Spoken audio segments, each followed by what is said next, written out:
Good morning, everyone. I am coming to you live. I wanted to share a few tips and show you how I go about doing blending. And specifically, I wanted to get into some holiday blending. But before I do that, I'm going to give you guys a heads up. My daughter is helping me today. She's actually kind of behind the scenes, pushing start and hopefully stop on the video. So before we get started today, there are a few things that I think are really important when we're blending. The first thing is to make sure we have a clean counter space. So what I use is just a blue PET bottle, and it's got some rubbing alcohol in it. 70% works just fine, and I've already cleaned off the counter and everything. And then I also make sure that I have a dish towel handy or some kind of cloth in case I spill anything I'm making. The other thing I always have handy is a set of gloves. I know PPE and me were best friends, and also goggles, because sometimes you can get a splash right up in your eyes, so you always want to protect your eyes. And the other thing that I always use is a mask. You don't have to use a cloth mask, you can use whatever kind of mask, but I always have my PPE, and this is just for when I'm blending for myself. When it's for others, I get a whole lot more covered. I have a hair cap that I wear, my lab coat, the whole 9 yards. So these are 3 basic PPE items that I keep. I obviously will have some sort of writing utensil so that I can write down the recipe that I'm using, because if you don't write it down, it's hard to remember what it was later. So I always have this handy. The other thing I have handy are scent strips. These are really important, because just throwing something in a jar, sometimes while we can get a really good idea of what it smells like, these scent strips are going to give us an even better idea, because it's going to be very similar to what's coming through our diffuser. And a lot of these blends you're going to want to use in your diffuser and not on your skin. The other thing that I always have are these little snifter glasses, and there's a reason behind this. All of my training in the wine industry taught me one thing, and that is smell is hugely important. And the best way to smell things is using one of these glasses. Now, if you don't have one of these glasses, that's totally okay. Whatever small glass you have will work, but a snifter glass will actually give you a better bouquet when you're smelling the entire blend together. Something else that I do want to mention to keep in mind is that when you're doing your blending, the blend that you get right away isn't going to be as settled as what a stock blend will be in 24 hours once the essential oil constituents have had a chance to kind of marry with each other. So just something to keep in the top of your mind when you're blending. I'm going to go ahead and put some of this stuff on, because like I said, I don't want it getting on my skin, and I certainly don't want it getting in my eyes. If you can hear me, please give me a thumbs up, or just say, hey, I can hear you, because I want to make sure that you can. And if not, then I'll pull the mask down so you can hear me.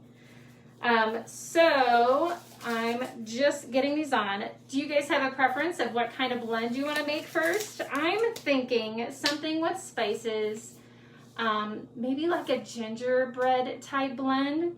I don't know. You guys tell me. What would you like to do first? Something with trees? Because I have tons of trees. Perfect. All right. So some of the oils that I have out, just so you know what I'm working with today. I have allspice. I do have cinnamon bark out. I have clove. I have ginger, blood orange, Scotch pine, black spruce, cypress, Douglas fir, and nutmeg. So those are kind of what we're working with. Perfect. Okay, so I think it would be fun to do something with ginger, allspice, and nutmeg. So I'm just going to pull those out. And just something so that you guys are aware, if you are allergic to cinnamon, nutmeg is a great alternative to cinnamon. It is going to make you very relaxed. So it doesn't take much in a blend. If you're looking for something more upbeat, nutmeg is probably not going to be that. Something else that you might want to consider is if you have an allergy to clove, which is high in eugenol, allspice is very similar in chemistry when it comes to the eugenol. So you want to make sure that you're checking whether or not you might have that allergy. All right, so I'm going to start with 1 drop of allspice, and I do what I call a drop by drop method. I will put 1 drop of each oil. That way I can see what all 3 of them smell like together initially.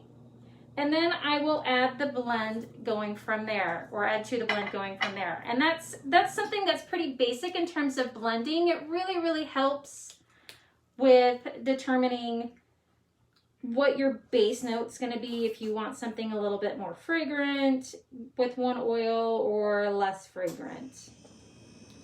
All right, so that was 1 drop of each, and I'm going to go ahead and I'm going to pull this down, and I'm going to swish this around a little bit.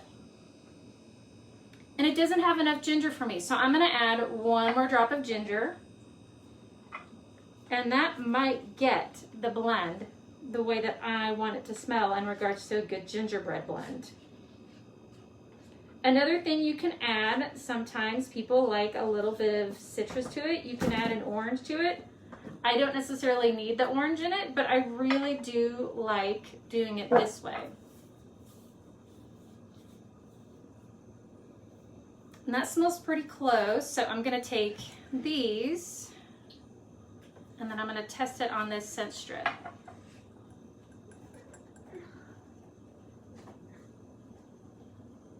And with the scent strips, something else you can do, I don't know if you guys have heard, but each side of your nose will smell something subtly different. So you can always wave this in front of your nose to really get exactly what is coming off of that scent strip.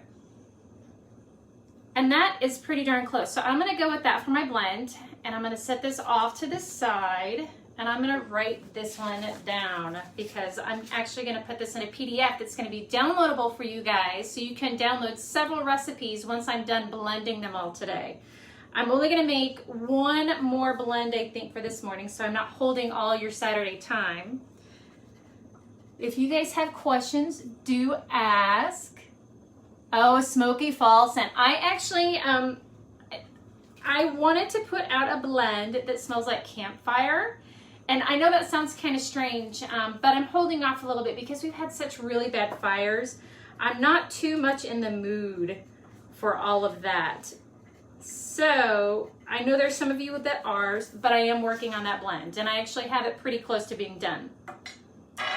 All right, so that is our gingerbread blend. And then somebody said something about trees. So I think we're gonna do something with my Douglas fir, the Scotch pine, and cypress, since it has a little bit more pining, and then a little bit of blood orange. If you don't have blood orange, you can substitute with sweet orange. It's not going to be nearly as tart or aromatic, but sweet orange will certainly work. So we're gonna start. The blood orange actually may have the heaviest chemistry of all of the 4 oils that I have here. And again, I'm just gonna start with 1 drop of the blood orange. If it will come out. It's coming a little bit slow. And while I'm thinking about it, another good reason to wear gloves is sometimes there will be air that gets trapped in your orifice reducers, and the best way to get that out is just to tap the top of the orifice reducer, and you don't want to do that without having your hands gloved. Especially if you don't use all of your oils all the time. Like, I know I don't normally use a lot of Scotch pining.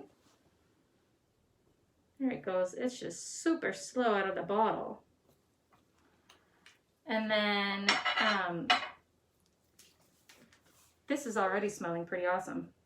I can smell it right through the mask. I don't know about you guys when it comes to sensitivity in terms of your smell, how sensitive you are or not, but I'm pretty sensitive, so I can smell lots of things through my mask. I can't smell it. And my daughter's telling me she can smell it, and she's sitting about 5 feet away. Oh, you cannot. Okay. All right, so we'll get a good smell of this one.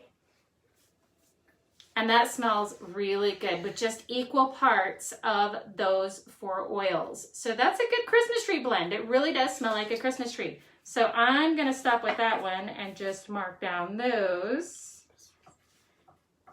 And if you know what oils you're already working with, you can actually put together a spreadsheet for your list and then just put check marks next to them for each one to kind of speed things along. So you can actually do an Excel sheet, if you will, and just print out all the essential oils you have, and as you make your blends, just check off, and that goes into your page. So that blend is done, but before I give it the final approval, I'm gonna go ahead and smell it on this scent strip. See if that'll, that's pretty nice. All right, so now that I'm in the Christmas mood, it's almost October, and I'm gonna be putting up some decorations with my kiddos today. My daughter's really excited.